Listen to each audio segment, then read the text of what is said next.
कारखाने आमच्याच देहाचे हाड खातात. कारखाने आमच्याच देहाचे हाड खातात. भांडवलदारांच्या बँकांमध्ये आमच्या रक्ताचा नफा साठतो. आम्ही घाम गाळतो. जे राजवाडे उभे करतात, आम्ही उपाशी मरतो.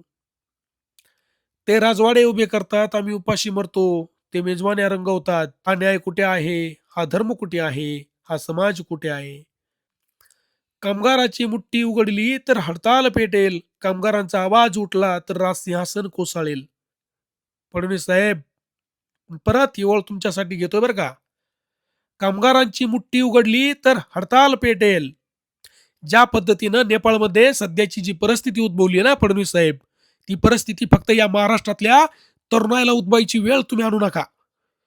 इथल्या असंघटित कामगारांना तुमच्या विरोधात आवाज उठवायची वेळ तुम्ही आणू नका.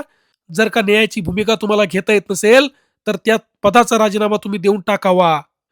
की कामगाराची मुठ्ठी उघडली तर हडताल पेटेल. कामगाराचा आवाज उठला तर राजसिंहासन कोसळेल. म्हणजे फडणवीस साहेब तुमची सत्ता सुद्धा घालवायची ताकद इथल्या महाराष्ट्रातल्या तरुणाईच्या गटामध्ये आहे. आम्ही आहोत भट्टीतले दगदगते कोळसे. फडणवीस साहेब, आम्ही आहोत भट्टीचे दगदगते कोळसे. आम्ही आहोत हातोड्यांचा आवाज. आम्ही आहोत उद्याची सकाळ, जी न्याय मागते, जी स्वाभिमान मागते, जी क्रांती मागते. आणि जर तुम्ही नाही या गोष्टी आम्हाला दिल्या, तर क्रांतीची मशाल उद्या पेटवल्याशिवाय इथला असंघटित कामगार शांत बसणार नाही.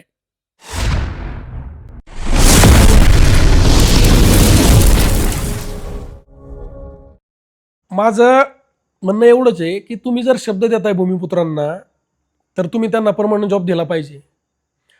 मला माहिती आहे की तुमची चिंता होणार नाही, कारण महाराष्ट्र राज्याचे मुख्यमंत्री, ज्यांना लोकांनी एवढ्या मोठ्या पदावरती नेऊन बसवलं, त्या मुख्यमंत्र्यांना सुद्धा माझं एक सांगणं आहे. बाबासाहेब आंबेडकरांनी जे काय असंघटित कामगार आहेत, खरं तर या महामानवानं कामगारांची असणारी 12 तास कामाची जी वेळ होती, ती पद्धत बंद करून 12 तासावरून कामाची जी वेळ आहे ती 8 तासावरती आणली. किंवा जे काही कंपन्यांमध्ये काम करणारी माणसं असतील किंवा कुठेही काम करू द्यावं, 8 घंटेची ड्युटी देवेंद्र फडणवीसनी 12 घंटेवरती नेऊन ठेवली आहे. त्याची अधिकृत घोषणा त्यांनी केली. फडणवीस साहेब, प्रत्येक माणसाला कुटुंबासाठी वेळ द्यायचा असतोच असतो. जर 12 घंटे जर प्रत्येक कर्मचारी कंपनीमध्ये म्हणा किंवा कुठल्याही ठिकाणी कामावरती जर गेला, त्याला जायला यायला तास तास 2-2 तास लागतायत. म्हणजे 17-18 घंटे त्याच्या आयुष्यातले जर इकडे जर गेले, त्याने झोपायचं कधी, कुटुंबाला वेळ द्यायचा कधी? हे सगळ्या गोष्टी तुमच्या मनात नाही होणार. तुम्हाला त्या पदावरती जनतेने बसवलं, तुम्ही जनतेचे नोकर आहात, ही गोष्ट लक्षात ठेवा.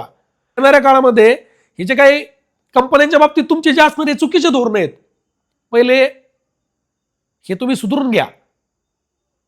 कारण स्थानिक स्वराज्य संस्थांना तुम्हाला जो काही झटका, जो काही फटका बसणार आहे ना, या गोष्टीमुळे बसणार आहे. येणाऱ्या काळात प्रत्येक तरुणाला माझं तेच सांगणं आहे, कुठल्या पक्षाला, कुठल्या जातीला, कुठल्या धर्माला माझा विरोध नाहीये, परंतु जो माणूस, तो त्याची माणुसकी सोडून तो जर जंगली जनावर बनत असेल, तो जर पिसाळ्यासारखा करत असेल, तर त्याला ठेसून काढणं ही आपली नैतिक जबाबदारी आहे. आणि ते आपण केलं पाहिजे. कुठला पक्ष पाहू नका. कुठल्याही पक्षाची विचारधारा वाईट नसते हो. हे राजकीय पुढे आपल्या हिशोबाने, आपल्या स्वार्थासाठी, आपल्या पोळीवरती तूप ओढण्यासाठी विचारधारा बदलवतात. त्याला आपण काय करू शकत नाही. पण योग्य माणसं द्या, जे तुम्हाला न्याय देतील, जे तुमच्यासाठी लढतील, जे तुमच्यासाठी झटतील, अशा योग्य व्यक्तिमत्वांना ताकद देऊन त्यांना तुम्ही या चांगल्या पदावरती बसवा, की जेणेकरून तुमचा विकास होईल.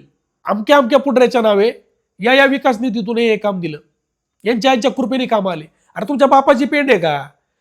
सामान्य नागरिकांचा पैसा जो टॅक्सच्या माध्यमातून वरती जातो, तोच पैसा, आमचाच पैसा आमच्यावरती ओवाळता आणि तुमच्या नाव त्या बॅनरवरती लागणार का? आणि त्याच्यात 10% 15% तुम्ही खाणार. कुठला नियम झाला? कुठली पद्धत झाली? सामान्य लोकांना माझं हेच म्हणणं आहे, पहिले सुधरा रे, तुम्ही सुधरा. जोपर्यंत तुम्ही सुधरत नाही, जोपर्यंत तुम्ही शाणे होत नाही, तोपर्यंत हे डोंकी तुम्हाला येड्यात काढणार आहेत, हे बावळट तुम्हाला येड्यात काढणार आहेत. तुमचा विकास झाला पाहिजे, तुम्हाला रोजगार मिळाला पाहिजे. आपण जर पाहिलं, परप्रांतीय आपल्या सुप्यामध्ये आले, आपल्या MIDC मध्ये नोकऱ्या करायला लागले, आपल्या पोरांचा रोजगार गेला, त्यांचे कॉन्ट्रॅक्ट झाले, आपल्याच आई बहिणीकडे वाईट नजरेने पाहायला लागले.